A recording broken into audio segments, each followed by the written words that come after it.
Hello there YouTube, I am Eric McRae, Asparagus Party, from Eric's Anime and Gaming Commentary channel, and this particular video is made to accompany the other two videos I am releasing today explaining what's happened with my channel being shadow banned, really YouTube moderators picking on me over religious views. Now, I mentioned in that previous video that YouTube moderation staff, trust and safety team, has an ideological construct, an ideology they're loyal to, that they are trying to impose and enforce, that kind of controls their mind and is really encouraging them to bully, attack, harass, vex, belittle, and try to destroy content creators like myself, especially Christians with a higher view towards the biblical literature. But not even just us. It's also, for example, Muslims who tote that there's only male and female and go against sort of this new gender narrative that's flying around. The smaller ones are certainly being banned, not the big ones. YouTube can't get away with that. Guys like Corey Kenshin somehow slipped under the radar and got big enough so that by the time YouTube noticed them, that their success, they were too much of a threat to just do it outright to. Generally, they'll leave someone like that alone. They might do small antagonisms, but nothing on the level of what we're going through. The atheists who believe it's a scientific concept that there's only male and female, stuff like this, and this is not even to pick on the one gender argument. There's a variety of discussions of morality and questions of human conduct and ethics where there's a lot of triggers and trigger words that can basically get you shut down. So there's thousands and thousands of small YouTube content creator accounts getting essentially shadow assassinated by YouTube's moderator team.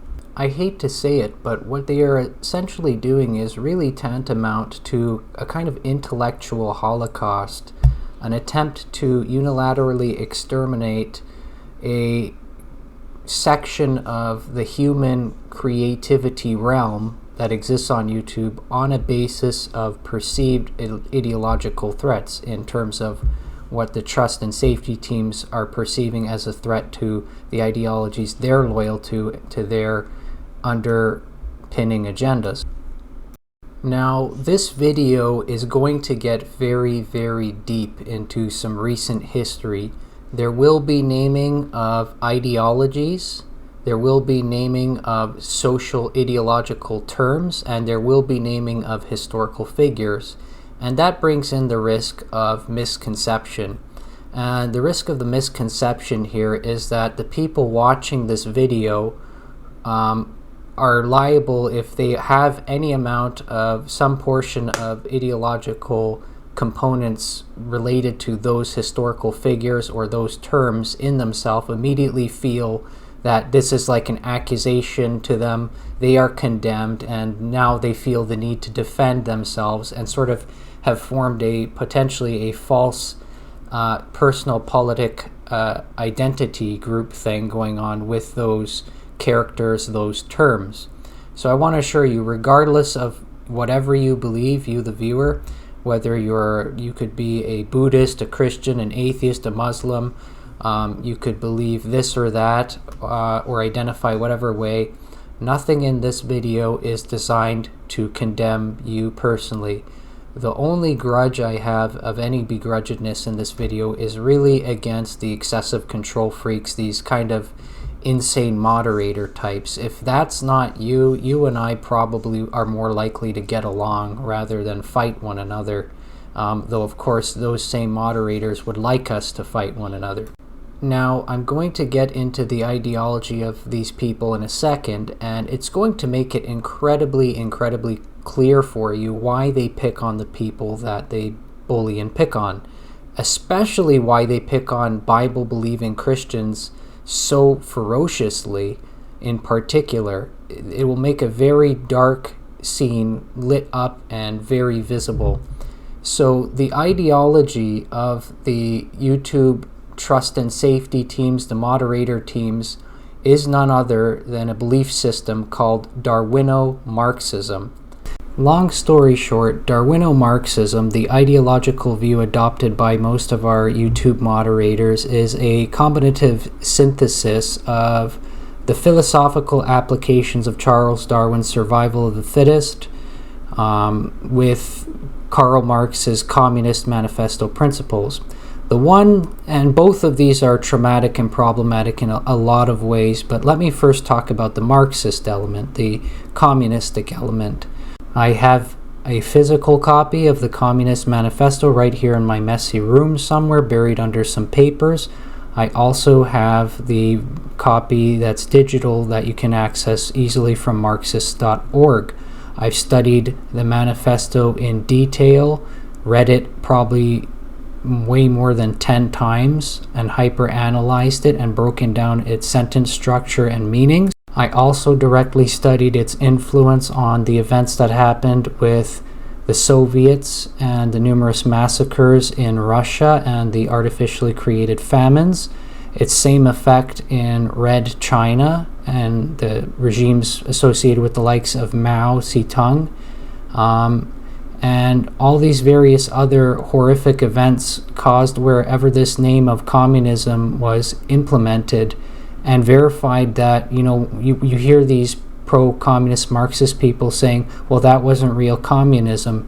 No, all that bad stuff, it absolutely was communism. It's direct application of the creedal text found right here in the Communist Manifesto. I could run through it if I had 3 hours or so to give a seminar lecture. I could run through it piece by piece and demonstrate it effectually.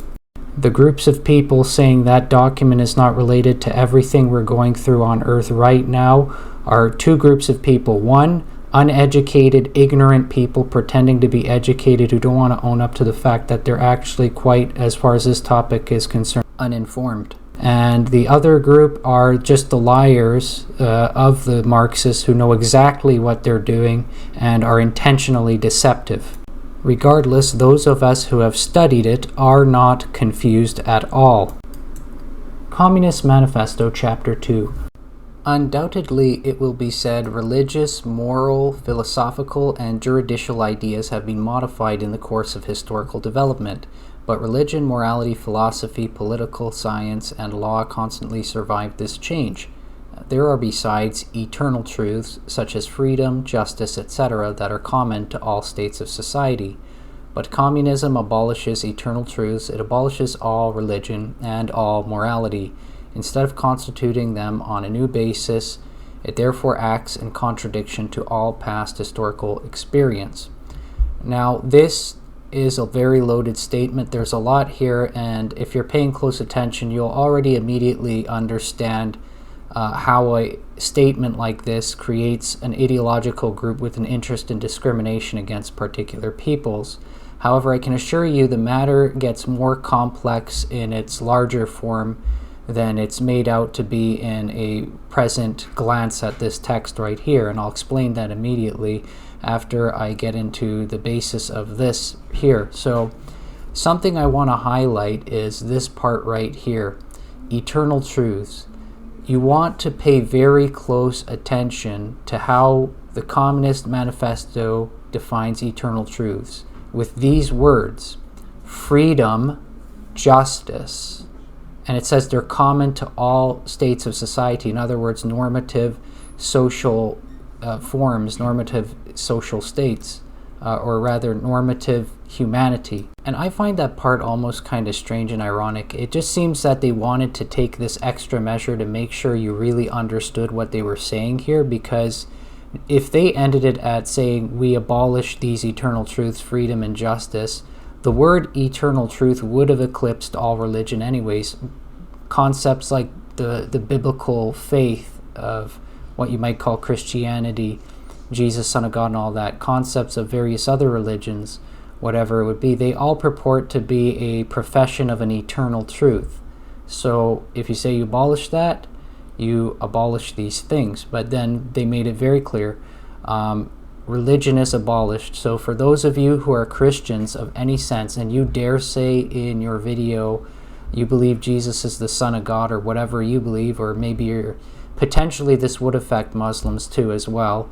But that's more in the late term after the Christians are taken out of the way. Historically speaking, that's been the case. But regardless, yeah, your belief in Allah or whatever, eventually you would be treated just like the Christians and made to disappear or made to be lessened or silenced in some way and controlled.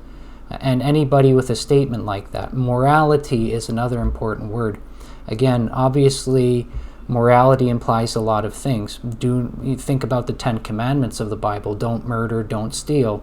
Those are moral positions of a moral authority. If you abolish morality, well, who says don't steal? I contest that. Who says do not murder? I contest that. Is murder really murder? Because again, if you abolish eternal truth, you leave room for this kind of psychotic sort of reasoning that arises to fill the gap. People start playing these head games. So is it really murder? Is that person really a human being? Do they really have the same value as me and the same rights to a sort of end goal and human destiny? Or can I just terminate that? They're not really human. It becomes a matter of leaving these things to debate that were never supposed to be debated. That is what that system creates. So communism creates an anti-theist structure that absolutely loathes religion in particular, and they particularly, usually when they use the term religion, again, this is the context of the most sort of spoiled, privileged Western philosophers, people like Karl Marx and Charles Darwin, kind of grew up in the lap of luxury. These are not people who've necessarily experienced a lot of Eastern culture and encountered Islam in person or anything like that for the most part, and really living in that sort of segregated kind of Caucasian era of that time and places like London and Germany. They were shielded from a lot of that. So when they use the term religion, they are not highly aware. Of course, yes, there were studies. I'm not saying our universities didn't know about all these things and have a lot of information, but not with a personal wisdom. So when these guys say the term religion, they're not implying typically Islam, Buddhism, and all these things. They're implying what you would see when you walk down the streets of London, and with every second mile, you're seeing a church, a Catholic church, a Protestant church, an Anglican church, or whatever. It's the same thing, was the same thing for America at that time. Usually when they say they abolish religion, that's what they're talking about. Of course, they hate any concept of a God to begin with, so eventually Islam finds its way in there and all the others. But target one, priority one to exterminate and abolish for the communists are the Christian narratives. Now, consider the concept of freedom of speech, the ability to speak some word or term or names and not be killed, canceled, or have your monetary platforms exterminated or have your life discriminated against and subject to punishment or death. Freedom of speech. What is implied towards that freedom of speech in the context of a system that says it abolishes eternal truths that include the word freedom? Well, the likelihood of that surviving is non-existent. And it so happens, conveniently enough, that in case you were struggling with the lying Marxists playing apologetics games, trying to get you back into a system of communism, saying, no, that's not true, that's not real communism, God forbid. You know, think about, let me get sidetracked here for a moment. I hate that excuse. I really, really dislike that kind of statement. It's not real communism, talking about all the bad examples, because the idea they're trying to exploit is a correlation to what groups like Christians and Muslims argue in the sense of the historical bad moments. For Christians, your crusades, for example, or for Islam, various Islamic warlord maneuvers. This is not the same as those per se, because with Christianity, it has a creedal document, the Bible, and an interpretive system you have to match it against. With Islam, it has a text you have to match it against. And I'm not saying these two will be innocent or not innocent. You have to think for yourself. But what I am saying is that with the literature of Karl Marx and the Communist Manifesto, those horrible manifestations of communism, of, Red China starving 60 million, the other like 60 million dead in communist Russia, these horrific massacres, all that, that absolutely lines up with what the Communist Manifesto creates. It does line up with its creedal text. So just because Christians or Muslims or some religious apologetic group might go and make the argument, well, when people did this, it wasn't a representation of what our actual creed is about. Well, you examine those creedal primitive texts and you find out some are more honest in this claim than others. But certainly the one who has the least claim to this is Karl Marx's literature, this Communist Manifesto power group. They do not have the ability to make that claim. Historically speaking, factually speaking, the studies have been done and the jury is already out on this. So this debate that comes when Marxists try to defend their sickly ideology, claiming that YouTube banning innocent people has nothing to do with communism, that's a flat lie. It's an exact application of the same chapter 2 principles. I already sort of put forward the primitive primal force, if you will, of the text of, abolition statements in the manifesto. But here's, what they did in the manifesto that's so ironic is they wanted to make sure that their people reading it had no doubt in their mind that this is not a freedom of speech system. This is not a freedom of expression system in communism. In Chapter 2, they are instructed to effectively infiltrate the other societies, however they call them or claim them, capitalist, which is not even always accurate as a term, and confused with how they change their definitions of it to suit the political sphere and play the masses. Or you could have like a theistic culture, like a Christian sort of empire or Islamic empire, whatever. Like a genuine neutral democracy or a republic that deals with a diversity of opinions and no one's supposed to obtain an absolute monopoly over the thought pool of the humans there or the resources there. The key to understanding the inability of the communists to reconcile with any freedom of speech, freedom of expression, freedom of thought or opinion that causes them to develop this cancel culture where they just eliminate innocent YouTubers left, right, and center is a combination of these things found in the list of 10 in Chapter 2 with the first part of Chapter 2 that explains the relation of the communists to the proletarians. So in the list of 10 you have all these things. Take a look at number 6. Centralization, in other words, the bringing under a total government authority and control of whoever the government is, whoever the bureaucrats are of the communists. Centralization of means of communication and transport in the hands of state. Means of communication includes various communication media. Books are a form of communication. Education in a public school system or a private school system is a form of communication. Information is being relayed to a medium, a human being who's absorbing the information and putting it to some use or effect. Newspapers are a place of communication. Magazines, libraries, everywhere there's information and data, teaching, education, and facts and knowledge, that is taken in control by the state. Transport. Why? Well, you are dealing with a very insufferable, hard to tolerate, control freak kind of system here. And the average citizen, the average proletarian, if they see it for what it really is, they'll eventually want to flee. Or else they might want to bring down the regime. They might decide that they want to set up a resistance, and typically this is done in secret, and pass information. And the ability to restrict transportation is to hinder both of these.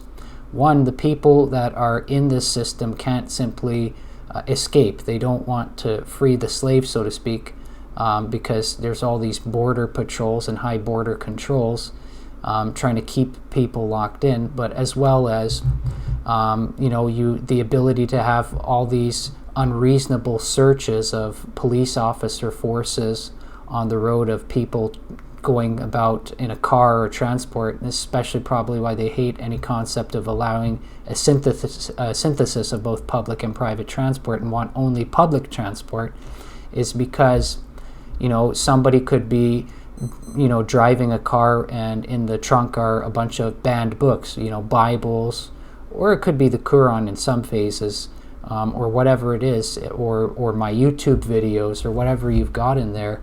That you're not allowed to share that and transport that. This is a control system. And a lot of these things, I want you to understand, you have to read the whole manifesto and analyze it against what was done in the communist nations in regards to the atrocities and the whole story, probably a few times over before you truly understand it. So at first glance, some of these things sound good. They are not actually good when you study it in depth. Abolition of all rights of inheritance is a direct coordination to the abolition of family statement elsewhere in the manifesto, Afarbung, or however they call it. In other words, you're not allowed to amass a wealth and pass it down to your son or daughter, and you're not allowed to establish a genealogy that has a more advantaged position than yourself by accumulating wealth to sort of educate them better and do these things. They don't want you to improve the quality of the next generation. They want it to remain stagnant and stuck at the same level and never growing. Because if they're growing, they're a threat to them. The control minds, the hive minds, they can't manipulate you as easily. This problem of the manifesto is also made worse when you realize how often Karl Marx uses wordplays and doublespeech. And for those of you who are not familiar with what that means, wordplays and doublespeech, it's kind of like how when the homosexual community was trying to thrive in an environment where they were persecuted, they'd use code words out of the construct of words that had totally different meanings. So gay, for example, meant happy, and they'd use this among themselves to secretly infer things. They sort of create a double language within the language. Now, I'm not saying this, again, this has nothing to do with gays and lesbians. It's only example that came to mind, but there are others like it. The purpose for this text here was actually this word right here, industrial armies. This is one where Karl Marx's methodology leaves room for a wordplay in the context of agriculture, because what you see that the communists have historically done is they obsess over controlling food supplies, grain and all that. You know, if you can control the food, you can control the people. Just starve them to death.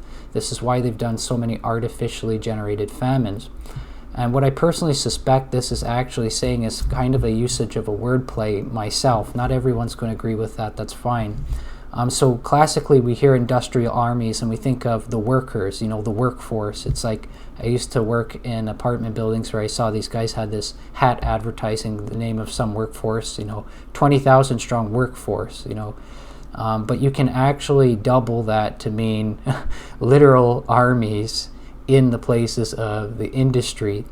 And the reason you'd employ stuff like that is because in the context of the sort of central credit system they create and the concept of sort of eliminating not only free market in a very real way, but eliminating personal growth by tying everyone to this sort of social credit system.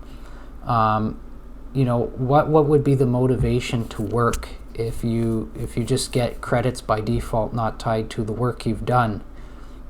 Maybe there'd be a risk that people would underperform in their labor. So what you find that the communists are liable to is to ensure compliance. We can put a few people in the places of industry, your factories, your metallurgy, who can sort of poke your back with the butt end of a rifle to ensure you work. At least we've seen a lot of this with where they went. So I suspect these are kind of at points word plays, but the purpose of what they do in their agriculture is to have armed guards there, so you can't in any way get access to that grain, which you're often starving if you're not part of the ones who are affirming the party narrative. The sort of overlord bureaucrats simply withhold grain deposits into your area, your locale or your village or whatever, and you kind of just start starving to death because, you know, you are people that are moving towards capitalism and you started to question your leaders. take a look at this one here, free education. It sounds great, but there's a lot here that's wrong. And the first part is the arrogance of it. They're trying to implicate to the people who've only ever read the manifesto and never studied history that communists were the only people on earth who have ever offered free education. And that's not exactly true. Historically speaking, if we look at other dispensations, other nation groups with different formats of government, it's not true that free education was always unavailable in those societies identified, for example, as capitalistic societies or capitalist by the communists, or those under other views. The communists are not the only ones who've ever done free education, and it's not exactly accurate. However, are there private schools and some that charge a little more for the raising of the children put in those systems, in those cultures? Well, for sure. But the principle of competition and the allotment for variety of opinion means that not everybody wants to put their children in a school system to be educated by sort of one narrative or one narrative setting system versus another. So the point of having options is so that you have the ability as a parent to sort of guide your child into a path that you're under the conviction is healthier or more right for them. And there's more provision for that variety, and the variety's never even been a problem. Regardless, getting to the point about free speech not being tolerated by these people, these principles connect. Centralization of means of communication, this education concept, or the free education, the public school. In other words, it is an attempt to make a synchronized education system so you can program the populace with what they are to do, how they are to react to situations, what they are to believe, with view to an absolute monopoly by whoever is sitting in the government, the bureaucrats. And these further synthesize again with that other part of chapter 2, which is in the opening of the second chapter. That part in question reads, in what relations do the communists stand to the proletarians as a whole? In other words, this is a caste system right here, by the way. If you don't notice what this did, communism is divided into the two castes. One is the bureaucrats, who are the guys who are going to have all the wealth, all the women, all the resources, so to speak. And the proletarians are the guys who are given the dirty scraps. The communists do not form a separate party opposed to other working class parties. They have no interests separate apart from the proletariat as a whole. They do not set up any sectarian principles of their own by which to shape and mold the proletarian movement. This is like a guide of outlines for communist bureaucrats, with a little bit of here's what you say when you're in this situation mixed in. So this part about not setting up sectarian principles of their own is saying, you who were propped up into a position of like a ruling politician by communist powers, you are not free to have any sectarian principles of your own. And functionally this means oftentimes political career destruction in the sense of like character assassination, but often, very often, literal assassination and things like that. It's not easy to join this kind of crazy macro level cult and get out of it and try to reform the populace that they're trying to program. They have no interest separate and apart from the proletariat as a whole. That's the part that's just the narrative they jam. So we're talking about bureaucrats saying, I have your best interest on mind. We're in the interest of public trust and safety. They say this to the populace and then do the very thing that undermines those. It's just a teaching for the bureaucrat parts of this movement how to react. No separate party means there's not really an opposition party within communism that's tolerated. So you have no principle of an opposing power, no force to ground you against your own bias, nothing to combat the chaotic and dangerous directions your mind can take when you're in the ruling position. And again, since this is also very much representing actually a forced sort of synchronism here, where it's saying they have no interest apart from the proletariat as a whole. It's saying that you, the lay person, the average worker, and we, the bureaucrat, we are all one. We're together. This is why you hear in their news and their news anchors this kind of language. This was especially prevalent during the COVID agenda. We're all in this together with regards to vaccine. We're all one. No, that's a forced synchronism, but it's not a real synchronism. We are not one, and their agendas are not necessarily always in your best interest. Kind of like we question it when we see examples of politicians not wanting to take those things themselves or partake of those things themselves, but wanting you to do it. That would obviously raise a lot of alarms or flags, things like that. And again, for all of you who might feel discriminated by what I just said and misinterpret, I don't really care about your vaccine status. It's not about it. I'm using it as an example for the type of character. So for example, like you see this with the abolition of family statement of the Communist Manifesto. This should be another example to make what I'm talking about clearer. The rulers of the Communist Party do not want to see average citizens coming to the creation of something called the nuclear family unit, namely a husband, a wife coming together and bringing forth children.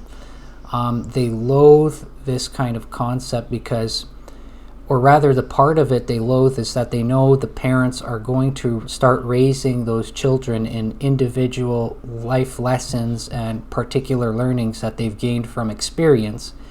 And for a system that promotes a state monopoly, as you could see very clearly in the list of 10 I showed you earlier, centralization of credit in the hands of the state, where human productive power means that humans are really reckoned by them as sources of production and monetary value. They want to have that all centralized. They don't like families because families start doing things like homeschooling or forming private education plans so that their children embrace other values. So to fight against this, they raise a whole variety of measures, and I hypothesize this might be the bulk of where the early beginnings of the LGBTQ community sort of came forth. And I'm not saying this to even attack people who have made these sexual choices, but as a matter of fact, the communist leaders view a sexuality form that will not result in, husband, wife, and children as sort of a biological weapon of their will. They want to depopulate the populace and weaken the nation for whatever reason. I guess it's just easier to rule would be the obvious logic. And they like to have absolute control of these kind of things. However, when they are in their private spheres and you look at them, do they want to have no families for themselves? In other words, remember, they just earlier said the communists have no interests apart from the proletarian as a whole. They're exactly the same, like this perfect synchronicity, but it's not even true most of the time anyways. By the way, this would not be good if it were true. It's like, hey, I want you to never have a family and I don't want me to ever have a family too. Well, that's stupid. But regardless, they often have families themselves. The communist men have wives and children. They don't want you having those things or having a functional family.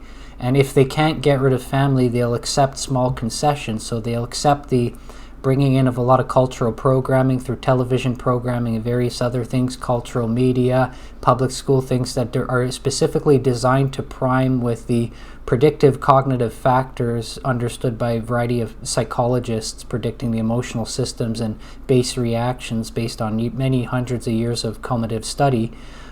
They basically try to program it so that husband always fights with the wife, wife fights with the husband, they get divorced and the children get weakened.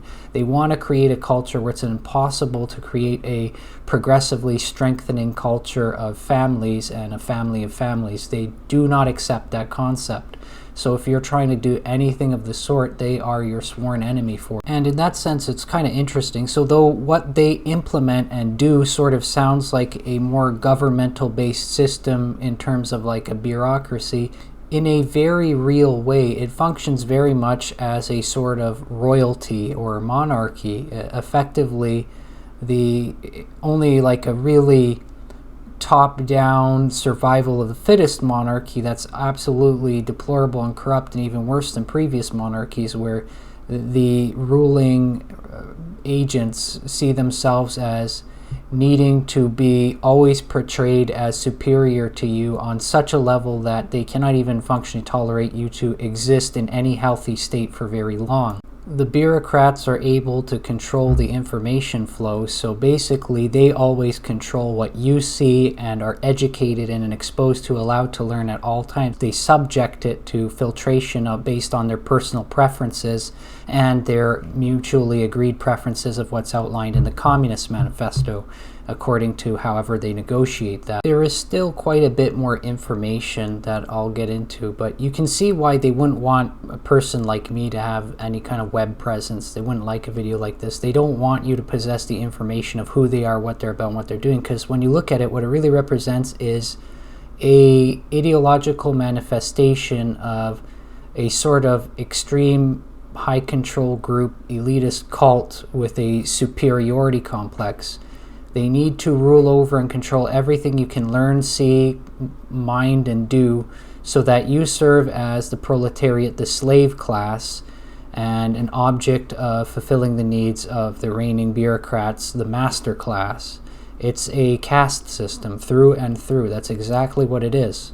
So because there's such a high control group with this kind of speech control thing, success of a Christian character would be considered a threat, because, if the proletariat slaves see some Christian guy succeeding, they might talk with him and think that maybe God and Jesus and the Bible has something to do with it and follow that lifestyle.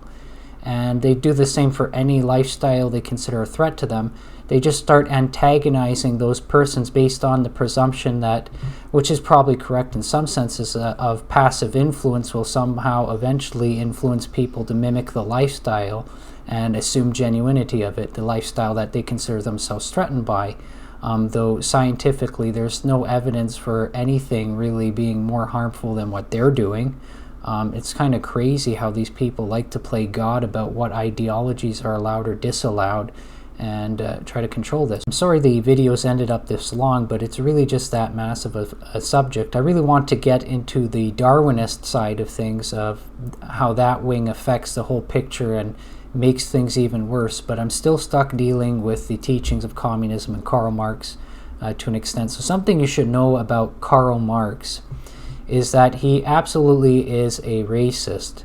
We have historical proof of this. In fact, Karl Marx wrote in opposition to someone named Proudhon, who was writing in favor of freeing African slaves in America. Karl Marx wrote that we should not free the African slaves in America and opposed him. He used the same kind of radical derogatory terms in terms of this context, this timeline, where N-word was understood to be a sort of a communication of a genetic deficiency and inferiority of the brain, so to speak, evolutionary concepts. He actually used the N-word of contemporaries who opposed his position, showing that he shared the same worldview as those other radical racists, that the Negro is a lesser version of humanity and more ape-like than human. He shared that kind of ideology and he imbued it directly in the Communist Manifesto. He also believed the same in general about religious folk, especially all Christians, but especially about the Islamic Arabic communities, because again, this is a time and a place that you have to be mindful of. He's born in Germany during this period in the 1800s where this vitriolic attitude of genetic superiority started rapidly advancing. So you have that worldview where, those darker skinned people, the blacks, the Arabs, are portrayed to be, just a step away in the evolutionary scale from monkeys. And this is where I can sort of inference the relationship of the communist Marxist bureaucrats and the African American black community, as it's called, and the Muslim communities especially. They call them by this term, the dangerous class, the social scum, the passively rotting mass thrown off by the lowest layers of old society, may be here and there swept into the movement by proletarian revolution. Its conditions of life, however, prepare it far more for the part of a bribed tool of reactionary intrigue, a tool to use to advance violent revolution and firebombing, kill the people they need killed, and then lose them. This is how they view those people groups. And the reason Karl Marx talks in such an arrogant way about these people is because he had this evolutionary worldview that's so pertinent in this timeline with men like Charles Darwin and Thomas Huxley, running this language everywhere, comparing the African to the baboon or whatever.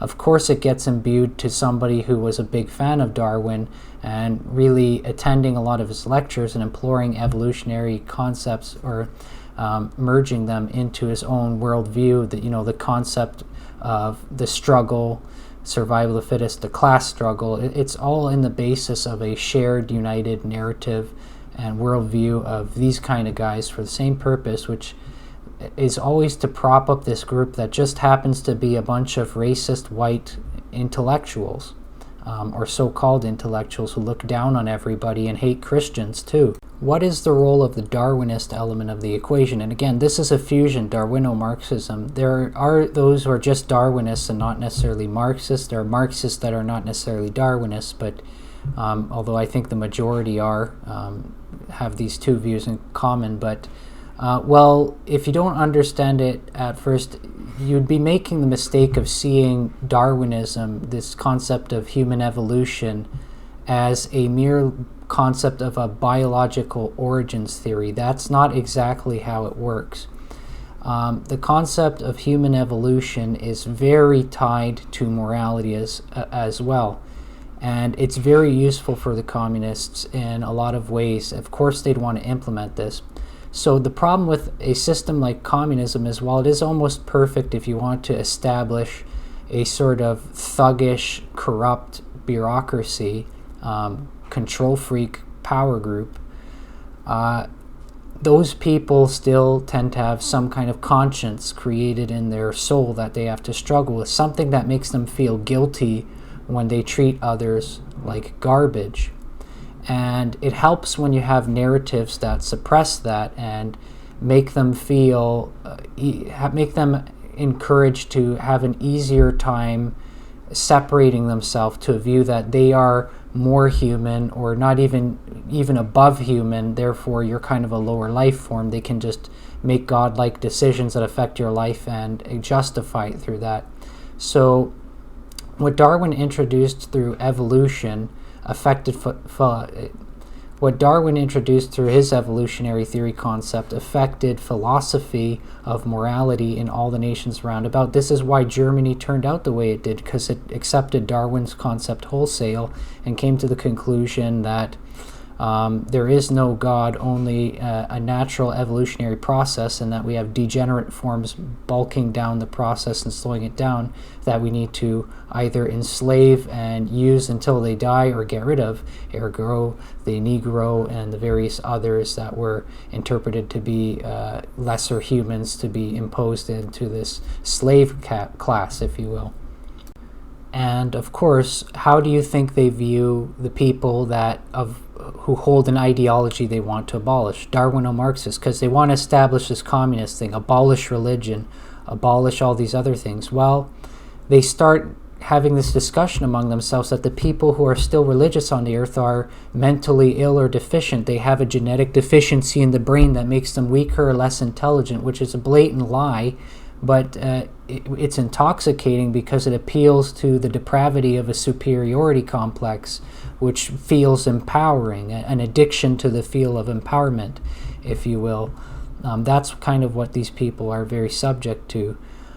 So this worldview of theirs is encouraging people who embrace the concept to go and enforce all these things. But there is one more element. Actually, there's one critical detail I missed that is very important. One thing you should know about the communist application is that it is a world domination cult. It is right there in the manifesto. The communists disdain to conceal their views and aims. In other words, they're open about this. They're not even ashamed about or hiding it. They openly declare that their ends can only be attained by the forcible overthrow of all existing social conditions. So a YouTube that allows free speech must be overthrown, and subjected to communism. Let the ruling classes tremble at a communistic revolution. The proletarians have nothing to lose but their chains. They have a world to win. Working men of all countries unite. This is a call of communism to dominate the world. And it's not like, a concept of Christian evangelism. Jesus, giving this command to his disciples, go and make disciples of all nations, baptizing them in my name, because that's just religious missionary work, a guy talking to you and trying to convince you through persuasion that the Bible's true and you should listen to what Jesus says. This is something that allows for the use of lethal physical force in any and every tactic. All in the purpose of enslaving the whole world to the united system this thing promotes, which has never really brought any good and doesn't seem to have the capability to bring any good at all. And of course, sadly, they're experts of psychological manipulation and taking advantage of trauma, emotional abuse. So they like to weaponize the populace that they've kept ignorant through a controlled public education system and by controlling the information they're presented, and to use the public as a weapon against a few people who are trying to save the public from the system by exposing the system and its corruption. So it's like one of those situations where your corrupt bureaucrat leader can go rape and kill a woman and literally get away with it, and the family of the woman will be attacking the guy who's trying to expose it. All through this manipulation, all the while the guy's made to look like he's some saint or angel who did the thing, and it's all covered up. It's so corrupt and unbelievable that a system like this can exist on Earth. It's terrifying. And it's obvious that it's pretty natural for them. If you think about it, it makes perfect sense too, the move for the internet. Like, obviously this all revolves around freedom of speech and controlling people. It's brain control, controlling people's minds and making them believe a lie. That's what the communists want to do. They want to have an absolute information monopoly. That's why they want control of YouTube and all this media. However, think about it this way. They say they have a world to win. So before this modern technological era, that just meant the physical world we're in, the material world, and all the manners thereof. But now when the internet was created, it almost represents a digital world and a digital world space that has come forth from mankind. And they imply it as now a second world that they still want to control according to the same concept, or a shadow reflection of that world they want to win. So they want to win the internet too and have it completely subjected and dominated by their will. And that is why YouTube's moderation team shadow bans people like me. They are intolerant bigots enslaved by a corrupt system that's never brought anything good, and it's turned people against each other, made wars, massacred people. This is not a good system. This is not the messianic saint of atheism setting you free from religious dark ages oppression. We did have a lot of dark things done by religious folk and religions. No one's denying that, but this system is not any better than the Crusaders, so to speak. This is not the thing that delivers us. What delivers us is restraint, self-control, careful analysis, high levels of morality, and concern for your own well-being and for your fellow man, things like that. This system has no ability, this communist system, to deliver the utopia that they promise. They have no ability to create anything good.